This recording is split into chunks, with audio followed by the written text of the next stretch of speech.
On this week's episode of Devil's Trap Podcast, we've got pish tacos, fish tacos, pistachios, and pish taquitos. Flying fudge and darn tootin'. Let's do this.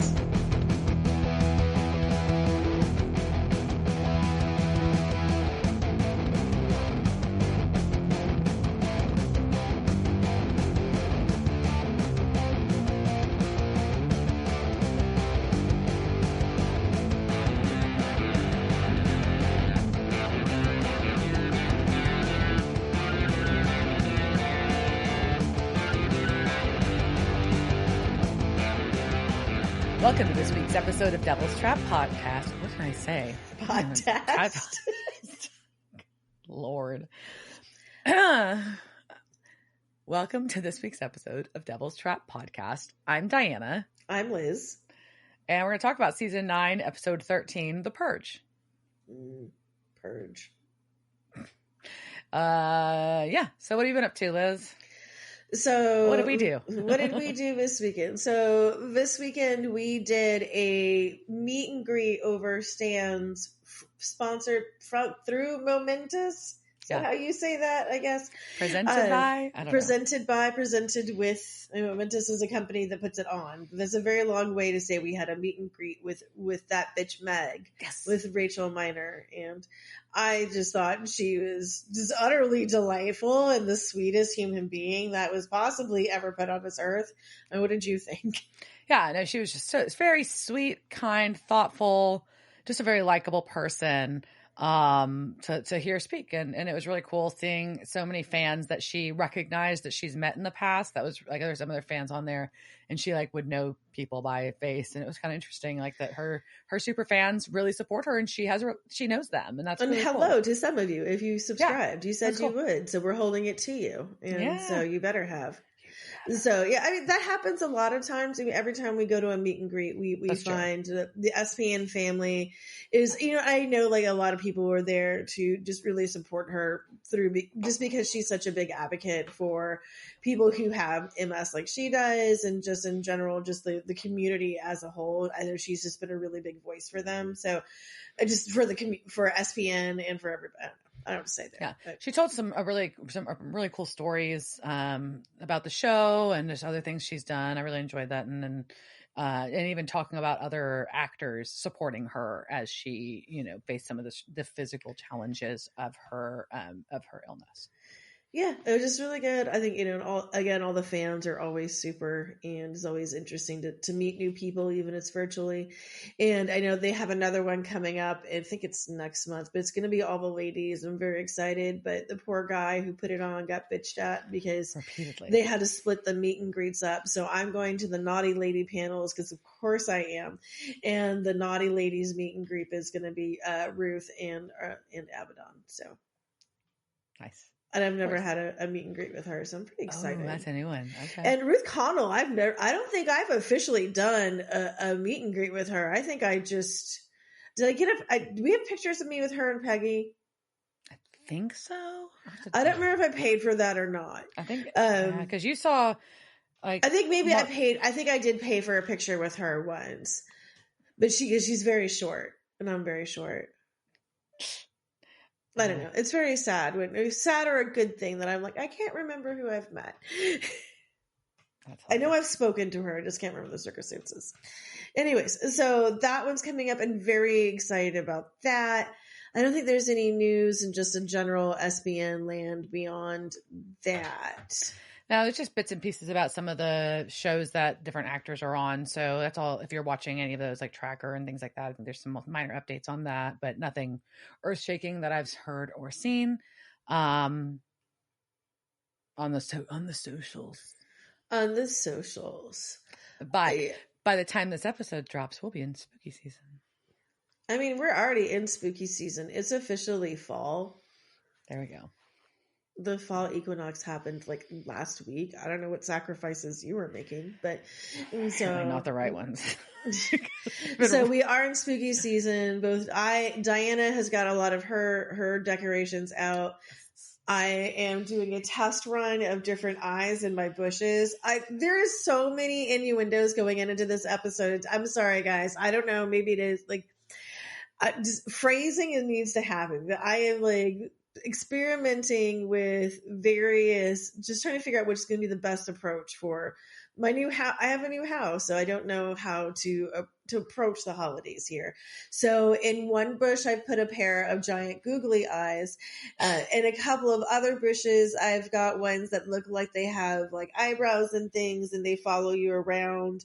And then another one, I've got some like red eyes that glow in the dark, but I don't know. I'm not a huge fan because they've got a lot of strings and stuff. I'm having troubles hiding. They kind of look trashy during the day. So, did you have fun with your Halloween decorations? I did. We did. I don't know where I put a couple things. It's one of those like, I'm sure I was very smart where I put this. I have no idea where. But yeah, we ordered some new stuff that has not come in yet. I'm very excited about, but our standard items are up. I've got my waving skeleton, my giant inflatable waving skeleton hand that makes me very happy in my front yard right now. Yeah, I'm very curious to see what happens in my new neighborhood. Yeah. I think like a lot of people wait till October, like formal. I mean, technically I put these up at the end of September, whatever. But I think a lot of people do. But like, I don't know, if I'm going to take the effort to put up decorations, I want them up for a minute. Like, give me at least a month of them up. It's like, I'll probably break the rules on my Christmas decorations and put them up before Thanksgiving again this year. Because if I want them up for fucking month, I want to give me holiday spirit. That's how I feel about it. Suck on your holiday spirit. All right. Speaking of sucking on things, let's talk about The Purge. Right. So The Purge's original working title was Let the Fat One In. And I think the Purge was probably the better choice. This was season 9, episode 13, and it first aired February 4th, 2014. So like it was yesterday. And it was directed by Phil Sgriccia, and the last time we saw him direct was in season 8, Sacrifice, and also before that, Everybody Hates Hitler. And this was written by Eric Carmelo and Nicole Snyder, who we last saw this season in episode 5, Dog Dean Afternoon. Well, our recap is primarily centered on the Sam and Dean breakup and about their distrust of each other and family. That's really the recap. That's it. And our episode opens in Stillwater, Minnesota. I want a hot dog real bad.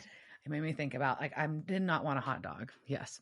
But I am going to State Fair of Texas soon. And I was like, ooh, it's corn dog time. Yeah, that could be good. So we're in Stillwater, Minnesota, and the hot dog eating contest, and somebody is chipmunking, and that's not allowed. You have to swallow or you are disqualified. I told you, it's just everywhere.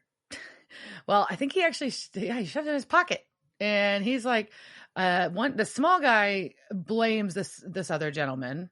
We don't know their names yet. But also, so Slim Jim accuses Wayne of cheating, and Wayne wins $1,000.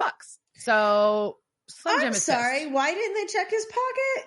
It's very weird. The judge just didn't. I don't know. They just believed Wayne. Okay, whatever. Yeah. So out in the car, Wayne's real smug about winning, but he's by himself in the car, which is it's kind of a weird scene. He gets in his car, pulls the hot dog out of his pocket. No, sir. And eats it. No, sir. And eats it. So, like, at the event, he was just like, no, it's my dick. But now it's like, this hot dog was on your dick and you're eating it. And it's all probably that fuzz. Anyways, and he is admiring his trophy until he hears a noise outside and just kind of laughs to himself. But then we got a person in the back seat. So a source of everybody's nightmares is back, having someone pop up from your back seat. And they start like kind of choking him from behind. And he's spitting out hot dog. I just call it grossness. I was like, then grossness happens and he's deflated. And he gets deflated. Deflate. And as we zoom out, he definitely had a bumper sticker that says bacon makes everything better, which I'm not saying he's wrong generally. I just think that that's a very interesting choice of bumper sticker. I just don't know if I'd put that, like, yeah, I don't know. And so, yeah, that's our intro. Then we go to the bunker and a very disturbing, you maybe needing an intervention scene that we are coming upon. Dean has been up drinking and researching literally all night. It's morning. Sam's up to make coffee, and Dean still has a has a fresh glass of whiskey and like an almost gone whiskey bottle next to him. And I'm not saying, no judgment here. I'm not saying this has never happened to me, but it's not good. Yeah. And he's just like, yeah, Rudy was on, then Unforgiven and whatever. And the booze that he's drinking is called Wenzel's, I noticed. I don't know if that was interesting. I'm not familiar. But he's been, he started researching Gadriel, Metatron, the Mark of Cain, and just hasn't found shit. But he found a case with a bizarre death in Stillwater, Minnesota. Death by tube steak. Also gross. Yeah. And so he's like, yeah, he was attacked in his car and shrunk from 300 down to 90 pounds. And so Ozempic. Dean's going to take a horse bath so they can go. Dean, you're a dude. Take a fucking shower. You're at your house. Right? You're not in a gas station. No. You love your old man robes. You don't take long to get ready. Self-care is not going to a spa. Self-care is just taking the time to bathe yourself, right? Like, and that shower would have taken 2 minutes. The same amount of time it would, and just for everybody's sake who's going to be riding with you in the car. Also, this case can wait, maybe? Like, I don't know. Take a nap. Let Sam drive so you can sleep in the car. I don't know, but you should sleep. Well, and Sam's like, are you okay? And are you just upset about our honest conversation? Basically. What the fuck do you think, Sam? Like, fuck you, Sam. You honestly also both. This sucks. Sam, you basically told him, I don't want to be your brother. I want to be hunters. And now you're asking him if he's okay with that? What did you expect to happen? So dumb. But of course, Dean's like, yeah, it's fine. Because they're stupid. Anyways. Anyhow, so we go from there to Minnesota. Yeah. And they are acting as FBI agents at the police station, meeting with the sheriff. And I'll leave it alone from here on out. Anyways. And so our sheriff, Donna Hanscom, gives them the coroner's report. And she is so very, very helpful. She is very helpful. She verifies the weight, that, yeah, he was over 300 pounds, it's cause of death, and that they think it's cardiac arrest, but he also had organ damage because everything was sucked out. And so I love when she goes to get a powdered donut. And she takes a bite and she don't give a fuck that she's got that powdered sugar over her face. Because how can you? You can't. Powdered donut's you can't stop it. And There's then no way you can eat that and not have that happen. So we just have this adorable scene with Dean goes over and gets one. He's got the same problem. And it's just, we've got Sheriff Donna and Dean sitting here covered in fucking powdered sugar talking about this case. Her with her super thick Minnesota accent. And it was really cute. It is really cute. And Sam is too good to participate in this. Yeah. And she learned about the rivalry. Go ahead. Yeah. So we're just talking over each other. That's what we do. But so yeah, we learn about competitive eating. Yeah. They have all kinds of fun shit here because it's cold as shit. There's nothing else to do, apparently. There's nothing else to do in Minnesota. Baked this beans. Is what happens when like people get really drunk and bored in the winter. Like, you want to see who can eat the most baked beans? You betcha. Buff wings. Let's go. You get some buff wings. Butter. Deep fried. Sometimes deep fried. All sorts of wackadoo stuff. Wackadoo. It's good stuff. Anyways, but apparently the butter bowl, the wingding, and shrimptasia were all won by Wayne. That all sounds delicious. And Wayne is the only one that Slim Jim couldn't beat in the region. And so, but he has an alibi. He was still inside the hot doggery. And there's so many people in there who saw him. I just can't. And they're just both covered in powdered sugar, and it's just great. Anyways, so Sam and Dean are going to go see Slim Jim because even if he has an alibi, they got to find out what's going on. Maybe he's a suspect. Maybe it's some witchcraft shit going on. So they step into a Slim Jim. And Slim Jim is training for his next eating contest by eating a bowl of lettuce to stretch his stomach. That's actually a thing that competitive eaters do. It's a thing. Weird. Yeah, I still want a Slim Jim though. I know it's never good. It's always gross. And I already told Diana I had indigestion. Yeah. But you say it often enough and I want one. I know. because they snap a little bit and it's kind of greasy and and it has spicy. that grease is so gross and it's disgusting. But why do I crave that? I don't know. But Slim Jim also has a lovely lady, and this is 2014. Yeah, this is, she has a lovely display on the shelf that Dean comments looks, he's asked about it because he calls her good luck charms, which is kind of, it looks very like a witchy altar. Because what is she? She's a Rome Michelle. I can't do his Minnesota accent. I can have it in my head. What's that mean? A gypsy. Don't call her that because it's reductive. And that is true. And it was all the rage in 2014. My big fat American gypsy wedding. It was so good. It was classic television. And it just, it was so brilliant. Yeah. So good. So Sam's going to go to the restroom, which, we all know it means he's going to snoop. We find out what he's doing when he goes to the restroom. That she's there in the house taking a shower.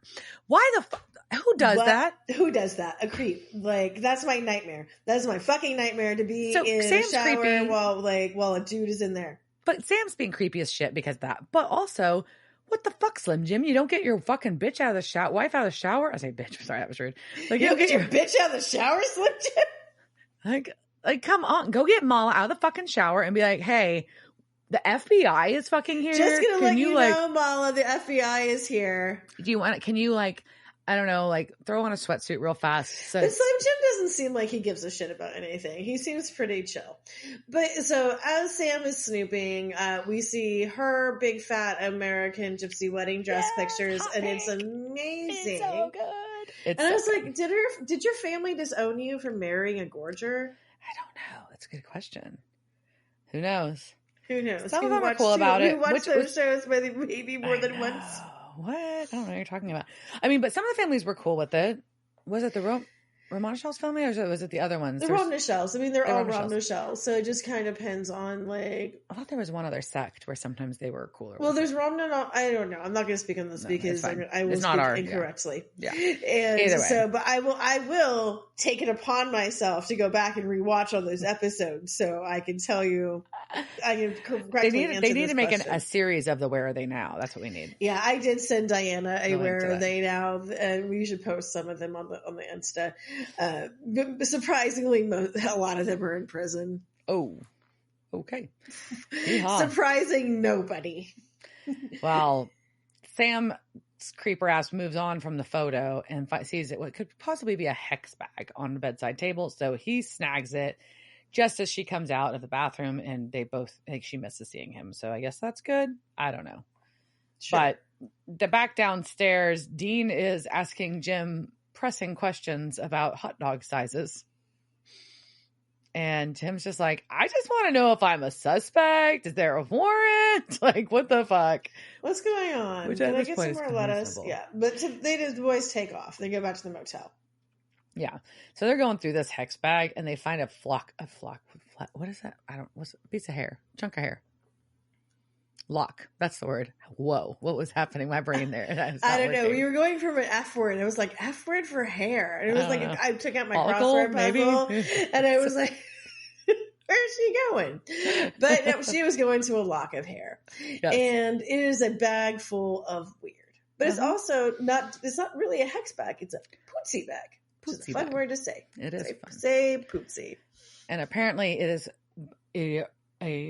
I'm going to say that word wrong again. Romnichelle version of a hex bag from their research. They're like, oh, is this hexing the competition? Is it thinner? Does Jim know? Who knows? All the questions. Well, who knows is Mala, and she's back. And she comes pounding on the door because she wants her pootsie bag back. She does. And we find out that pootsie bags aren't just for hexing. They're also positive sometimes for... You can use them for blessings. Because she's banging Wayne. Mala. For years. Poor Slim Jim. Poor Slim Jim. And poor her Mala because Wayne's gross and calls her Princess Jasmine, which is completely not. It's very weird. It's so wrong in a lot of levels. So many. And we have a really weird exchange with Mala and Dean about her type preference. That sometimes, because Slim Jim Dean didn't understand how she could go from, a pencil man to a thicker gentleman. And sometimes she said it's nice to feel a little give.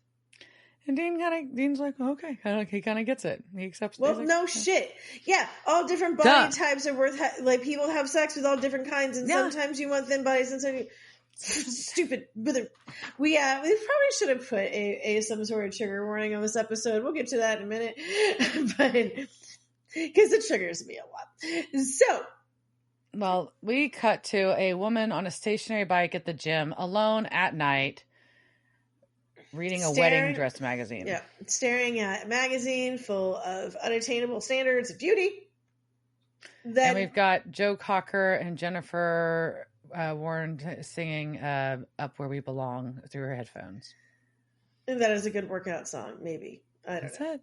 Is it? I don't know. Then she goes, yeah.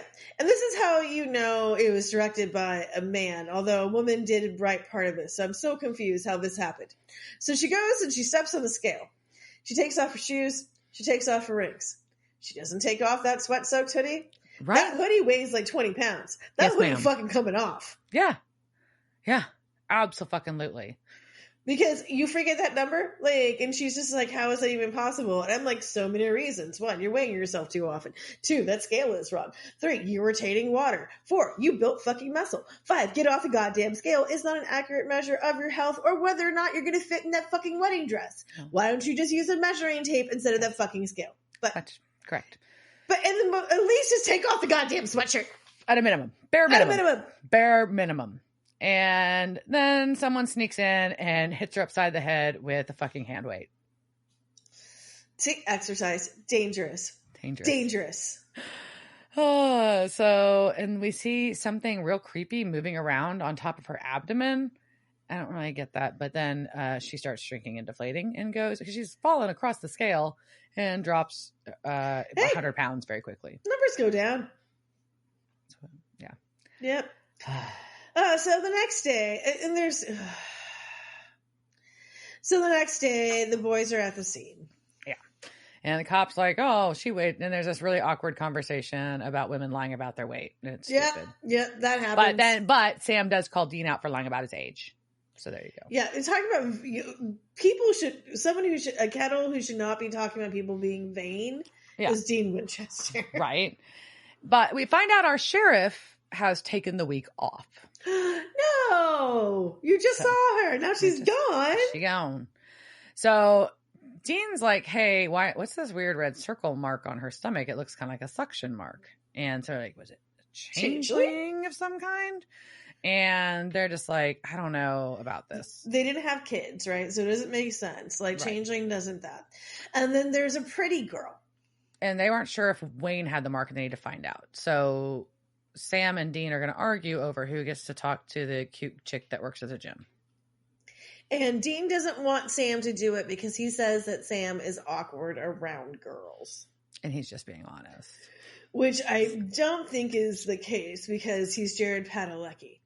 And most women would just tell them whatever he wanted. Just like, what? Well, and then anyway, it's just a dumb conversation. It's just a dumb Dean being a dick. Dean's being a dick. Yeah.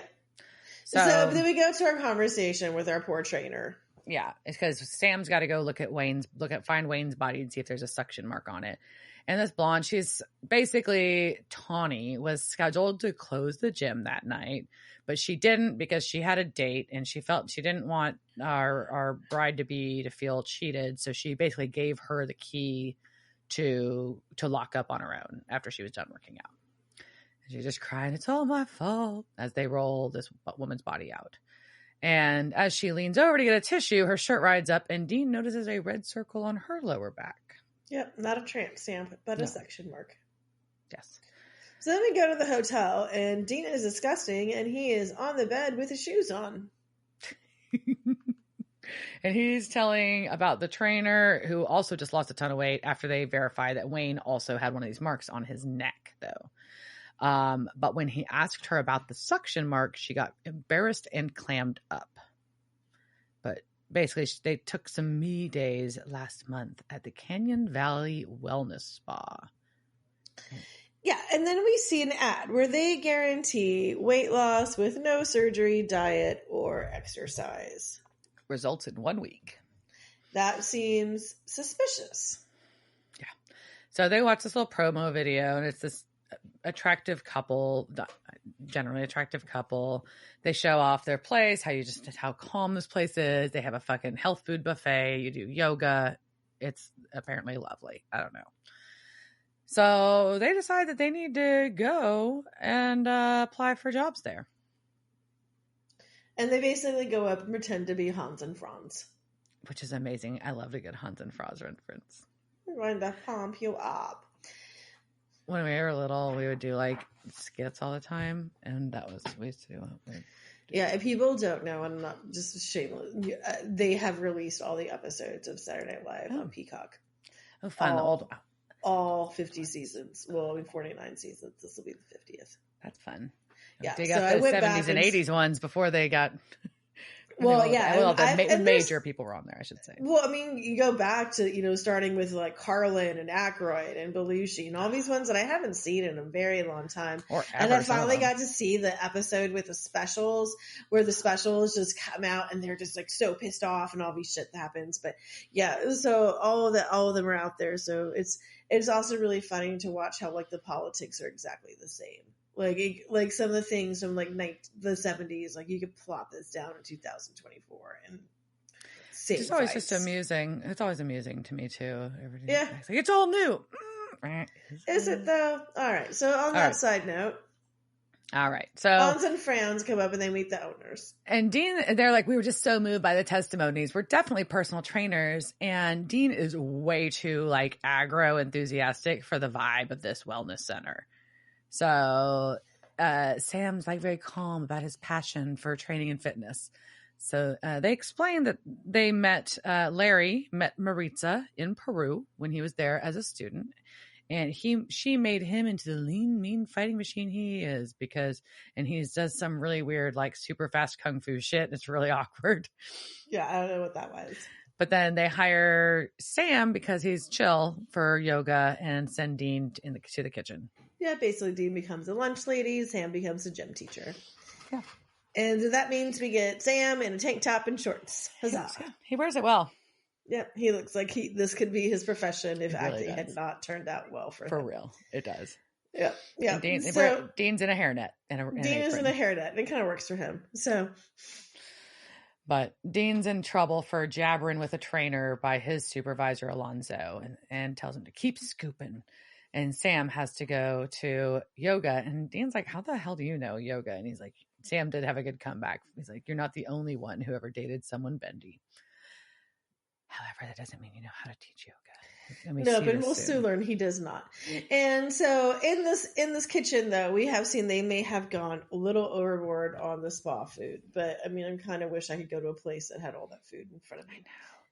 I'm like, in a lot of ways, this place looks lovely. I'm not going to lie. I would go hang out there. Yeah, I would totally be there for a week. This looks like a really fun spa, except for, the sucking. So there you go. Whatever. Look, how fast am I losing this weight? Okay, so Maritza is walking. We have our sheriff. Now we know when our where our sheriff is on vacation, because she's not on vacation. Really, I mean, it is vacation. Take your vacation. She's on a spa vacation. She's on a wellness retreat. Yeah. So Sheriff Donna Hanscom is being taken into a treatment room, and she's about to get cupping, which sounds lovely. I need to go do that again. And she's told that it doesn't hurt, and it can. It can. But because it's basically your skin. It's like pressure. You feel pressure. Your skin's getting sucked off. But also when she the aromatherapy is knocking her out, but is that what cupping really looks like? Yeah, I think so. Like your skin pulls up that much. Does it turn that red? That's crazy. Yeah. Because you don't watch it happen. No, you can't see it. because you're face Crazy down usually. pants. Yeah, I know. And I'm pretty sure it is because I looked it up a bunch before I did it once. Yeah, it gets like real like reddish purpley and pulls your skin really hard. You know, like, that's why you get bruises. I've got the couple. I've got the suction marks, just not. Yeah. Anyways, not the process. Yeah. I've never watched. I mean, you don't watch it, so I'm just like, oh shit, that's what it looks like. Well, the sheriff passes out face down, which good for her. And then Maritza leans over and a crazy suction tube thingy comes out of her fucking mouth. Her eyes turn white and she puts this sucker on the sheriff's back and sucks out her fat. And Maritza sucks out her fat. Yep. She just starts sucking off. You weren't lying about this episode. It's just there. And so we don't know how we feel, because technically it's just liposuction, but it's through someone's mouth. So yeah, so that's happening. That's happening. Back in the kitchen, we've got our Dean's on the phone and he gets in trouble because if you got time to lean, you got time to clean. No, and then he's just bitching about the superfood, which looks delicious. Oh, the healthy salads and vegetable bites and all the things. It's pretty stuff. But now he's got to scoop spoonfuls of this orangish, like brownish orange, like golden pudding into bowls because clients get pudding on their spa day before the real work starts. Which is nice. You get a treat before you get sucked. It's great. And I'm sitting here like, what is this, butterscotch? We find out later the flavor. Yeah. That was my guess at this point was butterscotch. I haven't had butterscotch in very long. It's underrated, right? It's underrated. I also just haven't made pudding in it's been a long time because it's a very processed food. But anyways, so he gets his pudding and then he licks the spoon. No, sir. He contaminates the entire thing. You're so disgusting. Hey, if I'm in my house cooking something I know no one else is going to eat, do I do that? Abso-fucking-lutely. I still look around and then go well, is there a chance somebody else will eat this? And then I don't know. I can't. It's too unsanitary. I know it's definitely this is one meal, one night kind of a thing, or if it's I mean, that's fine. Yeah. But not if it's something you're sharing with people. Not a giant bowl of pudding. Sorry, I didn't mean to yell in the mic, but it's not a giant bowl of pudding. It's a kitchen. There's plenty of tasting spoons, sir. Anyways, you disgusting man. So gross. And he steals a bowl full. Yeah. So then we go from that to this horrific yoga class. You've been to more yoga classes than I have, and I knew this was bad. Sam is not. No one tells you to hold anything for 5 minutes. No, downward dog for 5 minutes. Fuck you, sir. I've been in classes where that may have been a thing, but those are very specific classes. But I guess the only one I've seen where you've done something that long is the thing at the end that makes me stressed that everybody else likes. Where you lay Shavasana, corpse pose. Yeah, that one. Yeah, it takes a while to learn how to, but you also just need to go to yoga classes where that's just a one time where you can just I've fallen asleep so many times in corpse pose, and that's kind of the point. But anyway, Sam has never gone to a yoga class. And but while he's there, he can see that everybody has these suction marks all over them. Yep. Sure can. And he creepily pretends to be checking their form while looking at their exposed skin on their backs. It does feel really good, though, when you're in down dog to have somebody come up behind you and pull your hips. And if Jared Padalecki wants to come up behind me and pull my hips and put me into the proper form while I'm doing down dog, I will gladly be that volunteer. So anyways, we go from that to Dean getting high off of pudding, and now I also have another goal. I also have a question, though, because now he's sitting in front of the liquor cage. Why does this med spa have a fucking liquor cage? Where are they drinking? This is full on a liquor cage in the basement or some shit. It's crazy. Maybe they have parties or something. I don't know. He is drugged up from this pudding. So Sam's class was not impressed, for the record. They knew he didn't know what the fuck he was doing. They clearly were unimpressed. And as he is standing outside, who does he see but Larry wheeling our sheriff down the hallway? Agent Frehley. Yeah. Which is, I guess, an Ace Frehley reference. Ace Frehley. Sorry. And he has to play like she's just really out of it. He has to play it off. He just plays it off, right? But honestly, later we figure out that it's kind of okay. You can play this off. But then his phone rings. Yeah, and Dean is slurring on the floor, asking for help. And all he can say for his location is sweet potatoes because he's passed out on the bag of sweet potatoes. It's pretty funny. Sweet potatoes. Pudding. So, yeah, and so Sam gets to the kitchen, basically wanders around, finds the right storage room down in the basement. And he's like, Dean finds a border, not unconscious, but like definitely like incapacitated Dean. Yep. And Sam then figures out that the pudding is salted caramel. So you're close in the butterscotch. It's the best of both worlds. Dean is able to say that. I would really like some salted. It's one of my favorite flavors of anything is salted caramel. So I feel you. I am with you, Dean. Yes, sir. But yes, he couldn't resist. So Sam leaves him there temporarily and goes and accosts the chef that made the pudding to ask what's in it. And the chef is real snarky. He's like, it depends if you liked it or not. But he gets dacked pretty fast against the wall. And the chef's like, it's a low cal, I swear. And he's like, finally, like, chill, man. It's supplements, okay? Just metabolism boosting supplements. So Sam leaves the chef, and goes back to Dean. And feeds Dean an energy drink and says, here's the pill box. Or bottle, excuse me. And he's like, these are not supplements, these are roofies. And Sam's like, how do you know what a roofies look like? And Dean's like, how do you not? And to be fair, I mean, I don't know if I could identify. I wouldn't be able to. But he doesn't want to end up in a bathtub with a kidney carved out in Chechnya. Which, I mean, I don't either. That's a reasonable thing to want. But anyway, so now Sam's like, by the way, everyone here has a suction mark. So they get to go sneakily meet with our sheriff and tell her what's up. And she's like, I've been waiting 6 months to get in here. It's totally worth it. I've already lost 10 pounds in one day. And she does not care how. And perhaps you should, Donna. I'm just saying. And then she tells him that her ex-husband, Doug, said she loved cookie dough milkshakes more than him. And instead of him trying to be better than cookie dough milkshakes, he left her. So, fuck Doug. Yeah, Dean even says, Doug's a dick, you deserve better. And she's like, no, but Doug was right in a way. You know, it was a dark time. Some people eat their pain. I was guzzling it. And she's, she is kind of curious what Sam and Dean are doing here, though. And sorry for knocking my mic again. I'm a terrible, terrible podcaster. Dean's like, there's a connection between this place and the murders. And Sam's like, suction marks. And she's like this, and shows her suction mark. And it's from their spa treatments. It's just cupping. I just snoozed through it. And now I'm down to 2 dress sizes.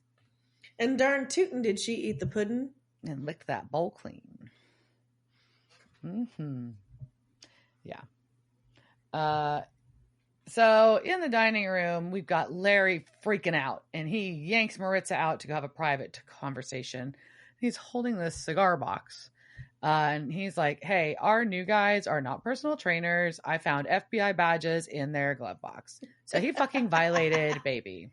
He did violate baby, but I also like the fact that he is smart enough to know that they are not, in fact, FBI agents. No, because they also have a marshal's badge in there, and he's like, hunters. Uh-oh. And then she's like, well, why the fuck are hunters here? And he's like, because there's a printout of the article about Wayne's death.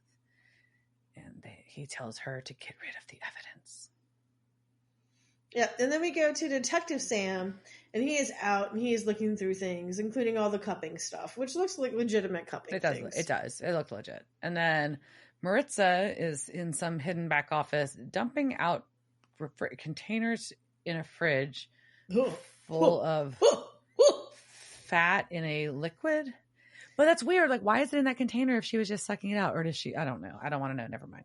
Anyways. Well, I think maybe she got hungry and she can only eat so much, and like so some of that's for later because it's just lipoed out. So some of that just looks like fat that was lipoed. I guess. That's what lipo looks like. Yeah. I just say pointedly. That is what lipo looks like. So after the doctor is going to guzzle some fat. Yeah. But Dean walks in and he's like, I'm no health nut, but that is just wrong.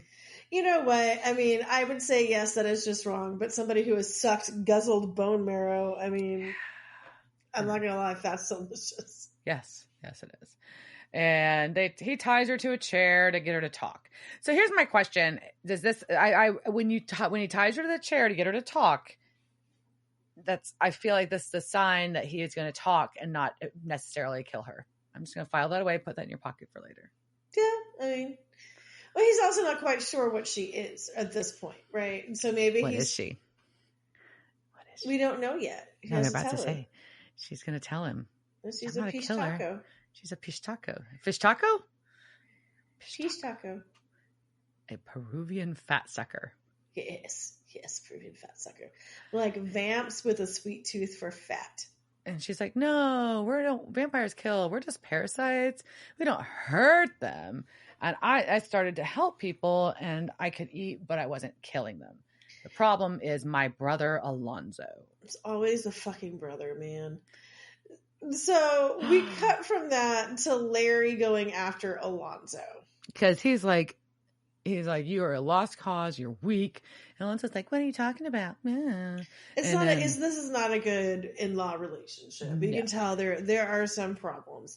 And Alonzo blames Larry for starving him, right? And he's just like, maybe if I could have just like sucked off as much as I needed to instead of just these portions that you're giving me. But there was clearly plenty of fat there. Yeah. And then Alonzo calls Larry Blanco and Larry calls Alonzo a freak, which is weird because it's the same thing as the sister that he's married to. So I think that's a weird thing to say for Larry. And, well, maybe Larry isn't the best person. So, so that happens. Larry tells him to leave. But Alonzo is mad because Maritza, he loves his sister, I guess, despite ruining her hiding in her business, and freaks out and kills Larry. Yep. Sam hears screaming and goes to find Larry with the hole in his neck. Yeah, it's like a gushing blood suction spot. Got a hole in it. It's weird. So back in Maritza's office, she's like, yeah, I brought Alonzo here. I wanted him to live the way I do. We don't have to be monsters. We just eat enough to get by. And, but he was not, as Sam put it, into portion control. Yep, he almost killed a client sucking too much fat. So she sent him to work in the kitchen. Mm-hmm. And she blames herself. Now there's 3 people dead. And he also said the more that she deprived him, the hungrier he got. And that is something that he was saying to Larry. So I do wonder if there is any truth in that, of whether or not they kind of forced him to that was part of the pish taco's like nature. You know what I mean? Like you starve it and then it wants more. I don't know, but he's living in the basement and there's 3 people dead. Right? It does potentially. He's living in the basement by himself though, and there's 3 people dead. That's what we know. And Dean's like, we need to figure out what side Maritza's on. So till then, she stays put. And she's like, I'm on your side. Sam's like, fine, then tell us how to kill Alonzo. Prove it. So they go down in the basement. Mm-hmm. Sam and Dean are going to go search. They have no lights. They have to use flashlights because Alonzo's cut the lights somehow. And while they're searching and looking at different rooms, of course, they separate. There's blood on the floor. Dean finds some gross unrefrigerated containers of like bloody fat and organs. It's very weird, right? It's very, very not good. No. And Sam finds the chef dead with a bloody suction mark on its neck. And yeah, so Alonzo shoves this armoire onto Sam and it falls on him. And he's like, there's no chance. The fat makes us stronger. Title of my next sex tape. And Sam's like, your sister didn't mention that when she ratted you out. And he tries to sucker Sam's face, but Sam is able to shove the armor up and off. So apparently, A, Alonso totally underestimated Padalecki's strength here. And B, that thing did kind of look like it was from like IKEA or something, so it probably wasn't very heavy anyways. Yeah, it was just particle board. Yeah. That's not a knock on IKEA stuff. I like it sometimes. Yeah, but particle board is not heavy. It's light. It's physically light. Yeah. So anyways, I just thought that was funny. But Sam's like, hey, after you killed her husband, you're too much of a monster even for her. So we're going to fight. But as they're fighting, we have a big fight scene between Sam and Alonso. And right when Alonso's about to sucker Sam's face, because he's going to suck off Sam's face, Dean shows up and cuts off the sucker. Or a tentacle. I don't know. So, I don't know. I told you this episode's gross. And it's about to get grosser because it's time for lore. Oh my God. I am so excited for this lore. Because really, a pish taco is a colonizer monster. And it's just the fact that that is a thing that exists kind of makes me happy. So we're going to talk about pish tacos. And the legend of the pish taco comes from the indigenous people of the Andes, the descendants of the Incan civilization. And approximately 25% of the Peruvian population identifies as indigenous, which I think is interesting. And this really comes into this. It's not an urban legend. It's a legend. It's a mythology. It's a myth, but it's often been said to be an expression of racial violence, as it's generally characterized as an evil that threatens a marginalized population. And in this population, we're specifically talking about what they would call Indians at one point. It is a myth, though, that has gone from one that was popular in these rural cultures and in marginalized urban places to one that has actually become a part of popular culture, which is also really fascinating. And the fat stealer goes by many names. Pish taco derives from the Quechua word meaning pishte, which means to cut, slaughter, behead, or slit the throat. A similar term, caraciri, is used in the Aymara language.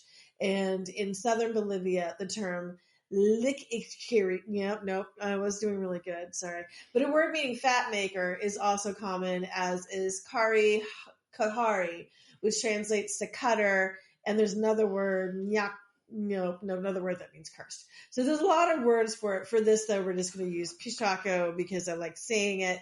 And it's just good to have one word for many things. So first, let's talk about fat.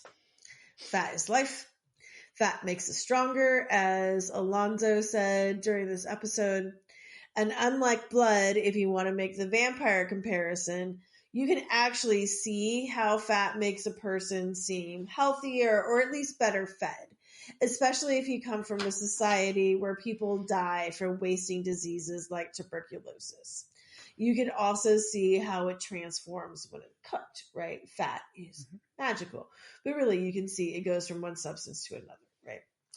And it's not only a vital life force, but it also serves as a means of communication with the spirits, particularly in the Andes. Many people believe that humans embody a blend of the vitality derived from fat, combined with wisdom and ancestral powers, which reeks... Oh my God, I can speak, I swear. All right, so many people believe that humans embody a blend of the vitality derived from fat, combined with wisdom and ancestral powers, which reaches its peak during middle age.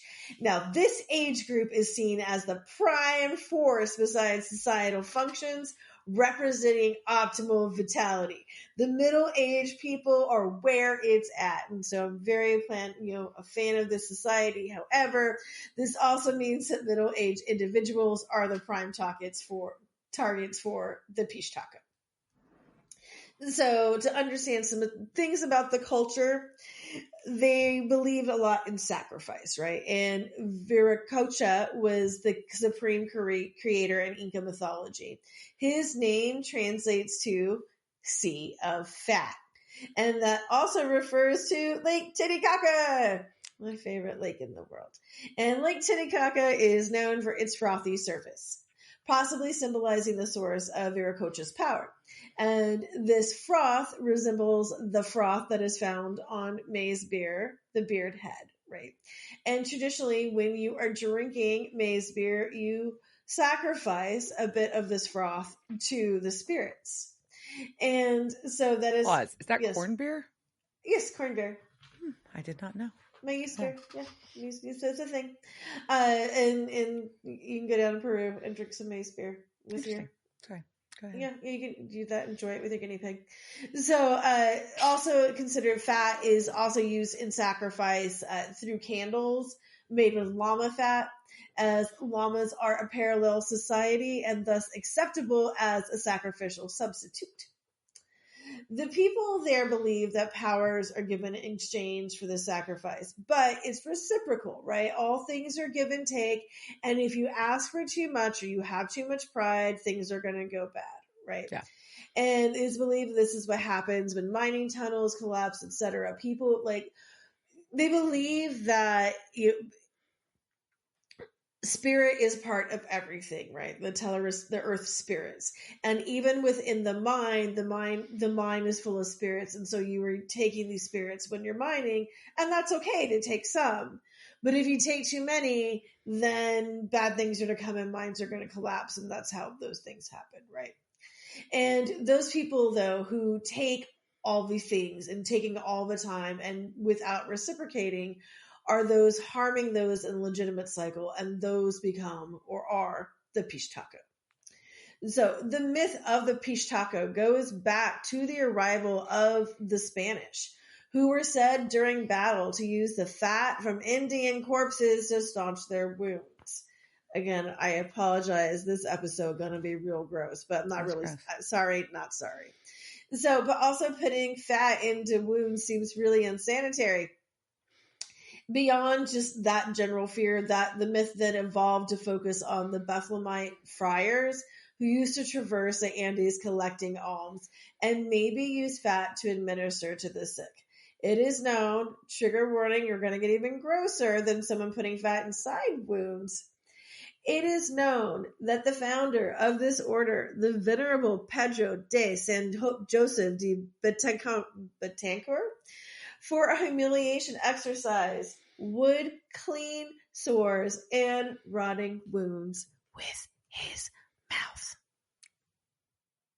No. Yes. Absolutely not. I'm so sorry I had to tell you that. But now you can picture that too.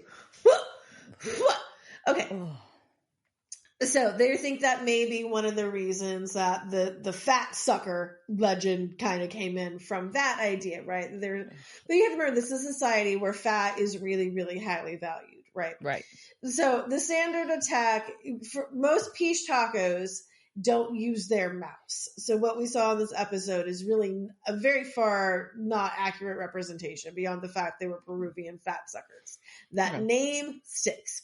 A standard attack is thus, but again, this is something that's been around since the 1500s, so things have changed. Yeah. So with standard attacks, victim is caught walking alone or in some isolated state, usually at night, because this is the time the pish taco likes to conduct his business. The victim is put to sleep either through prayers, drugs, using burnt or pulverized bones, or seduction.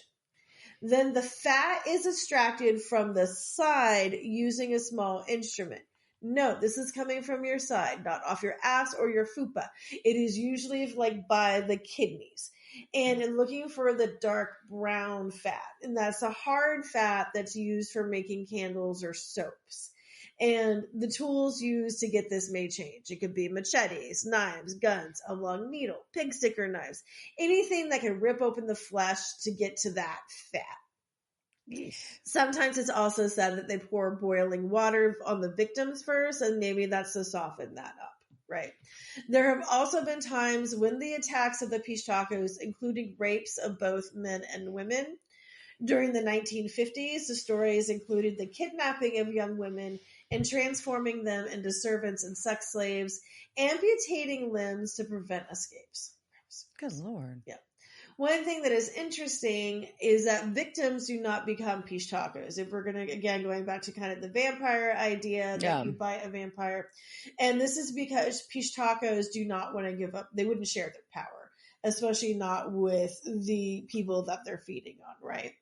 There are, however, some recent stories of the males fathering children, and all those children are only men, and then they become young pish tacos, pish taquitos. That was actually written in my studying things. I did not make that up. I am not mocking somebody's culture. Pish taquito is what the young pish tacos are called. That's amazing. So really, speaking about the evolution of the pish taco, right? So who are the pish tacos? The pish tacos are outsiders, the kara. Outsiders who do not live in reciprocation with the people, but take instead. And at first, the pish tacos were the priests. It was said that the priests used the fat they stole to grease their bells and to shine their saints. So all their statues and things would be shined up with fat and grease. And so, like, clearly they're taking this from the people, right? As time went on... Doesn't that smell bad? Of course that would smell bad if you used actual fat to do that. Sorry, so as time went on and the power shifted, I don't know if it would smell bad. I don't know. I just made that up. No, I mean, if you think about it, just like, now I'm going to backtrack. Because if you just go to a store and you get lard, right? You think That's about, true. lard doesn't smell. No. So I think it depends on where you're extracting this fat from. Right. Sometimes they said it looked like semen. There's a whole things about those fats. Because remember, it's not... Anyways. It's from different spots. I got you. Okay. Sorry. So we're going to go back. Okay. Pish tacos. Pish tacos are outsiders. The kara. Outsiders who do not live in reciprocation with the people, but take instead. And at first, they were the priests who came with the Spanish. And it was said that the priests used that fat, right? Then, as time went on and the power shifted, they became the powerful mestizo, the haciendos, the merchants and miners. And those people then became the pish tacos. And those legends then, the fat, instead of being used for bells, would be used for soap, for medicine, the grease in the machine, and new factories. So as things became industrialized, this took on that part of the legend, right? Right. When bureaucrats and the government and doctors came to power, they became the pish tacos. Stories circulated during times of crisis that the government was selling the fat of the indigenous to pay off the national debt. And so it was something to think about also that was happening as things were raging on. This is, we all, if you live in America, you've heard there may be some trouble in South America. And this has been going on for probably 500 years. But, one of the things, though, really talking about the difference, though, between the indigenous and the colonizers, we also then have the difference between the Spanish, the mestizos, the indigenous people, and then also indigenous who moved out of the country and the world to the city. And internal migration surged into the cities from the rural side for the 20th and 21st centuries. More than 76% of the population was living in urban areas by 2015. And so with that brought the story of the pish taco. And between 1980 and 2000, a guerrilla war raged between the Maoist guerrillas of Senderizo Luminoso, the Shining Path, and the Peruvian army. And that was leaving the indigenous caught in the crossfire. And that spurred a resurgence of these tales, right? So the tales had kind of died down, violent conflict increased, and tales rise. And notably, with the emergence of the brutal female leaders within Sendero Luminoso, the notion of pish tacos finally shifted, and for the first time, women were seen as pish tacos, breaking the previous male exclusivity that stemmed from women's lack of authority. Breaking those glass ceilings, girls. So, but the pish taco has evolved so much too that it could be almost anybody through their actions, not necessarily just the white dude anymore. White becomes instead a word for privilege. And the word pish taco actually becomes a verb. And so people use it, and say things like, I used to pish-tar. He got pish-tarred. Or I'm going to pish-tar you. But how would you recognize them? Right. As I said, they are called white because whites were the first pish tacos, and that is usually used in their description. But what makes one white in this culture doesn't necessarily mean the color of your skin. There are stories of pish tacos who have purple colored faces and with excessive hair of the same color. Hair is also something that is a theme, like hair on the body and face, because that is something that indigenous people don't typically can grow, right? And so it looks, but pish tacos generally look like whoever is in power. It just happened to be, for the longest time, there was a certain look of those who were exploiting people, So how do you kill one? So if you kill a pish taco, their spell will be broken. You can maybe reverse the effects by eating more fat. There are pharmacies in Peru where you can buy human fat. It's really expensive though. But you would get the fat, then you would burn it with an egg and whey ruru beans. And then I think you're also supposed to drink a Coca-Cola because it said something about a dark cola. So that's one way to do it. But for the most part, they say that they're not killable because they're powerful and protected by the state if they are not the state themselves. Ooh. Which is a scary thought. Right? They're the government, the officials, the pish tacos. It's coming from in the house. So how can you prevent this? So you can maybe prevent an attack by chewing chancaca, which is a honey blob. I know it doesn't sound like it. A honey blob that is used to make beer. So you can chew in this honey thing, and that can hopefully stop you from getting taken over. You can eat dirt. You can also show the pish taco a garlic pierced with a needle. So those are some of the ways you can prevent it. But this is something that I want to reiterate that is a very real belief. And there are documented cases of people being burned alive after suspicions of being a pish taco. The first documented case of this accusation happened in 1571, but when the latest occurred in November 2009, when the head of the Peruvian Police Criminal Investigation Unit went on primetime TV and announced they had caught a gang of pish tacos and went on to say they had murdered over 60 people through decades to sell fat to cosmetic companies at $15,000 USD per liter. And the story went international. CNN, BBC, all of them picking it up. A few weeks later, it was determined not only did this not make sense, as fat is an easily available thing thanks to liposuction, this may have been a government smoke screen to divert attention away from other atrocities. How crazy. My cat jumped in the back of my chair to emphasize as you my yelled. point. That was amazing. So, yeah, it's crazy. But the thing is, again, I'm not saying people's beliefs are crazy pants. I'm talking about like the police, like crazy, like the police, cover-up yeah. thing. But this is so embedded within the culture, right? And when you have an indigenous culture that is 25% of the population, then that population moves into town. Then these stories have all come with them, right? And not only have they continued to circulate within urban environments, they have become a new horror subgenre, with more than 20 movies from the region having some modern variation of the pish taco tale. Interesting. Which I think is fascinating. So the shape of the person wearing the pish taco mantle may change as time moves on, but the tale will likely continue as long as the indigenous population feels exploited and at risk of racial violence. So Tupan Nan Cheese Kama, which is see you next time in Quechua. Wild stuff. Isn't that crazy? The fat sucker? Like, I don't know. There's so much about that is just so wild that I had no idea. And this is why Laura is fun. I got excited to get to learn about these fat suckers. Yeah. And, obviously, though, nobody needs to have their fat sucked. You're all beautiful as you are. But if you choose to do something, that is a personal choice and people support you to do that. But maybe don't have it be done by the person who is going to suck out your fat and kill you. Maybe. That's valid. Yeah. Valid?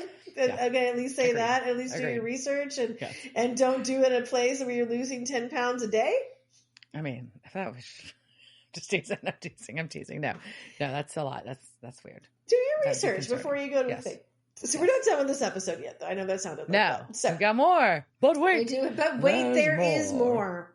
Because now the cops in the corner are there because we got dead bodies at this at Canyon Valley. So Sam and Dean are talking to the sheriff, and Sam decides to step away and go talk to Maritza, where he tells her they told the sheriff the usual, that there was a psycho killer on the loose, and that's it. But was one of them the psycho killer? He didn't say that, but I would assume that they said a lot. They probably blamed Alonzo. I'm not saying. And they should, but like it's still like. But then like what? They have an excuse for killing this guy? It's very weird. But whatever. Yeah. She lost her whole fucking family though. She's bummed about this because she should be. She lost her brother and her husband, and her business, everything. And Sam and Dean are going to have an aside because Dean thinks that, hey, we need to... Basically, Dean's like, it's time to kill Maritza. We have had this argument for 9 seasons. Why are we having this argument again? I'm so tired of this argument. And Maritza's a monster. We kill monsters, but she saved our ass. But is this business? He's like, Dean doesn't get the whole fucking him and Sam thing. He's like, I thought this was strictly business, and we're in the business of killing monsters. And Sam's like, yeah, we're strictly business between us, but that has nothing to do with what we decide to do. I just don't want to talk about feelings with you, fucker. Like, no, that doesn't mean that we're inhumane. Yeah. And he asks Dean, would I have deserved to die by a hunter when I was possessed by Gadriel? Ooh. You freak. And this goes back to Sam being a freak, and should you... But it's a legitimate question. Yeah. And Dean suggests a one-way ticket to Peru. That sounds like a better option. Yes. So now they're driving back to the bunker. They're driving, and they go back to the bunker. And Dean's going to drink some more. Oh, this is so very unhealthy. So very unhealthy. He's just the drinking or the conversation? Well, he's just sitting drinking whiskey alone at a table. Like, there's no book there. There's no phone. There is nothing. Just him and a glass of whiskey and dark. But Dean does want to talk about what Sam said. And he insists that he saved Sam at the church, at the hospital. And, maybe sometimes he doesn't think things through, but he does what he thinks is right, and he would do it all again. And Sam's like, yeah, that's the problem. Because you're a narcissist. You have to be the savior, and you think it's all worth it because it's a little bit more good than it is bad. Because Kevin, we got Kevin's dead, we got Crowley out in the wind, and we are no closer to beating this angel thing. So what's the fucking point? Why? Why do we even do this? And Dean's like, you and me fighting a good fight together. And then Sam calls him out. He's like, you did not save me for me. I was ready to go. You did this for you because you didn't want to be alone. You're willing to make sacrifices as long as it's not you, basically. It's real heavy. Yeah, and this is a new spin on this, and I'm gonna take right here. So yes. Dean tells Sam he would do the same thing if the situation was reversed, and Sam says he wouldn't, right? And we all know Sam wouldn't. We saw this happen when he took his job. He got a dog, right? Yep. So is Dean just really mad because Sam won't do that for him? Yes. And it's just like, it's not even so much. It's just like, what? Like, he's going to a stone for blood, right? He wants something from Sam that Sam can't give him, and Sam won't do this for him. And Sam has proven this. And I don't think it's a indictment on Sam's feelings about Dean. I think it's just a different perspective. Does that make sense? No, it's completely a different perspective, and it's different values, right? Yeah. It's just, and it's what happens when one of you was the elder son raised by John Winchester, and you got 4 years with a mom who loved you, and the rest of you just got all John Winchester and turned you into this. So, yeah, and so Sam's just like, nah, I'm going to go to bed. And Dean's just like, I'm going to mouth breathe and stand here. And look real sad. And probably drink some more whiskey. Yeah, so that was our episode, and I would love to hear about, I don't know, some of the people in this episode. You want to hear about the cast? I do. Casting couch. It's the casting couch. Were they on that show that time with that guy? La la la la la la la la la la la. All right. So we're going to start with Maritza, played by Annabelle Acosta, and she is Cuban, not Peruvian. Not that it matters, just sharing, FYI. She was in a Neo music video in 2012. She's been in episodes of shows like Castle and The New MacGyver, and was Annabelle was a recurring character in, which is funny because it's really in the TV show Ballers. Larry, her husband, was played by Corey Sevier, and he's been he was in a bunch of the episodes of that 90s Goosebumps series. He's in CSI Miami. He's in Smallville. He was the boy in the commercial in Tommy Boy. Speaking of SNL alumni, there you go. Dan in Little Men, which was a miniseries. He was Apollo in the film Immortals, and has a reoccurring character named Seth on Cedar Cove, which is a Hallmark series. It's been on a bunch. He's also been just in a ton of other Hallmark. Just a lot of Hallmark factors in this episode. Not a knock. Get your work. Do it. And I enjoy my holiday Hallmark movies. Alonzo was played by J.J. Soria. He's been in episodes of NCIS, Closer, Bones, Sons of Anarchy, Dexter a couple times, CSI Miami a couple times, Grimm, Rosewood, 911 Lone Star. He was the drug runner in the first Fast and Furious, one of Liz's favorite movie series, franchises. That's the word I was looking for. Chico in Crank High Voltage, and Marcos in Purge election year. Sorry. There we go. She's amused. And Mala Morgan was played by Brienne Granger. And she's in a few things. She was a one part in Magicians, has not been in a lot of other stuff, but I liked her. Tawny, our amazing. Yeah. our gym girl was Rebecca Olson, played her. This was interestingly her first credited role. And she was in episodes of Hell on Wheels, Siren, Kung Fu a few times, and a bunch of Hallmark movies as well. Slim Jim Morgan was played by Curtis McGuire. He's been in episodes of Fringe, Arrow, Magicians, and iZombie. Our Deputy Cooper was played by Giles Panton. He's in episodes of V, Smallville, Travelers, and Batwoman. He's done a ton of voice work, interestingly. Voltron Force, Gintama, Lego, Max Steel, Absolute Carnage, and Ninjago. So a lot of anime style voice work and more than that, plus a ton of Hallmark. Our cook / chef was played by Brendan Zub. And he was in episodes of Fringe, which is East End, Flash, iZombie, Charmed a handful of times, Fire Country, and was a recurring character in Batwoman, and has also done a lot of Hallmark. Last but not least, Sheriff Donna Hanscom, played by Brianna Buckmaster, who is obviously a Supernatural fandom favorite. We will see her again, and excited about that. You may see her have seen her in other things like episodes of Arrow, Frequency, and Kung Fu. A lot of Hallmark, and played Sherry in Repo, the Genetic Opera. Yep, which is also an Anthony Stewart Head vehicle. So, anyways, Giles. What? Oh yeah, there we go. So yeah, it was fun. Yeah, so Diana has finally gotten to meet Donna. Yay! We're still a few cast members short because we still have more seasons to go, surprisingly. So yay! I'm so glad you finally. What do you think of Donna? Finally, I adore her. How darn tootin'. Darn tootin'.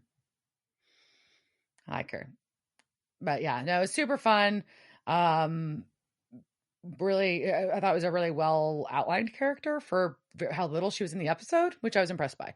So yeah. I'm glad that she's someone they're going to continue, because rarely do you have a character that gets probably that not little, but little screen time in one episode, and you know a lot about her fucking life already, and you immediately fall in love with her and want to do everything for her. Yeah. So yeah, no, pretty cool. And then I enjoyed this episode. I'm sorry, I know you thought it was triggering. I thought it was triggering because it was gross, and it's also just like a whole bunch of fat shaming stuff, and which is it's ironic, but I mean, and for full disclosure, I'm not gonna lie to people of this. I've had disordered eating since I was, a young teenager. And so the idea of fat sucking to make you hot, like, is an interesting concept. But then when you go to the pish taco, it has nothing to do with appearance at all, which I just think like turns it completely on its head, right? Yeah. So we go from this idea of how it's in this episode where it's almost about vanity, right? Right. And in the actual mythology, it's about vitality, and life force, right? I think that juxtaposition is interesting. Yeah. No, it is interesting.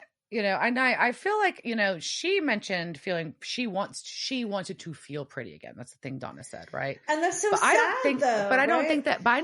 don't know that they actually like they said people want to lose weight. That's not but they never specifically said that we want to make people pretty or something. Nobody, like that. Well, she did. Marissa did about herself. Marissa said she wanted to help people, right? Yes. And so it's, I don't know. So she was there to, I don't know. There's so much that goes into it, and I can't break down the idea of.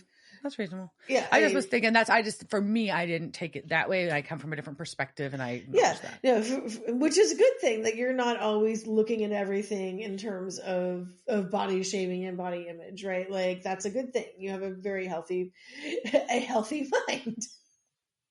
I have my other problems. It's other problems. So anyhow, I did cringe several times, and I realized because I was like, oh, this is a little bit. But much I mean, conceptually. That is cringy, but it's also what would happen in a spa place like this, right? And that is, it's a fat farm. It's what. But also some parts of it look quite lovely. It's like when you're like, oh. Well, no, most fat farms are like really gorgeous places. Like all like Rancho Cucamonga, like all the famous ones are like really awesome spa places that you're not losing 10 pounds a day. No, absolutely not. If you are, that's not normal. Not without surgery. And I thought, I felt like Maritza was a fairly likable character otherwise. And I felt like I liked the episode approach other than the Sam and Dean dynamic. I like the episode approach other than the Sam and Dean dynamic. I like this episode except for the Winchesters, the people who are on the show. I loved everybody but Sam and Dean. Terrible? Maybe. Terrible. Maybe a little bit. I don't know. Well, the ongoing argument. That's what's annoying. No, I can go back to, and I have been going back to our first episodes, and it's just like Diana hating on Sam and Dean. So there's a theme. No, I do like them. It's like I'm frustrated with them because I care. Exactly. You want them to make better choices for each other and for us. They make us laugh. They make us have feels. And then when they're dum-dums to each other, I get mad at them and I get frustrated because I have to watch them be dum-dums to each other. Yeah. I feel like that's reasonable. And that is a reoccurring theme in the entire series, not just a season. So I figured that much out. Listening magically changes soon. I feel like this is going to continue. And I'll just have to deal with it, and I'll continue to bitch about it sometimes. All right. I think on that note, we'll say cheers, jerk. Cheers, bitch. Devil's Trap Podcast is a Don't Get It production. Meow. Devil's Trap Podcast is part of the Ship It Studios podcast network. Thanks for listening to this week's episode of Devil's Trap Podcast.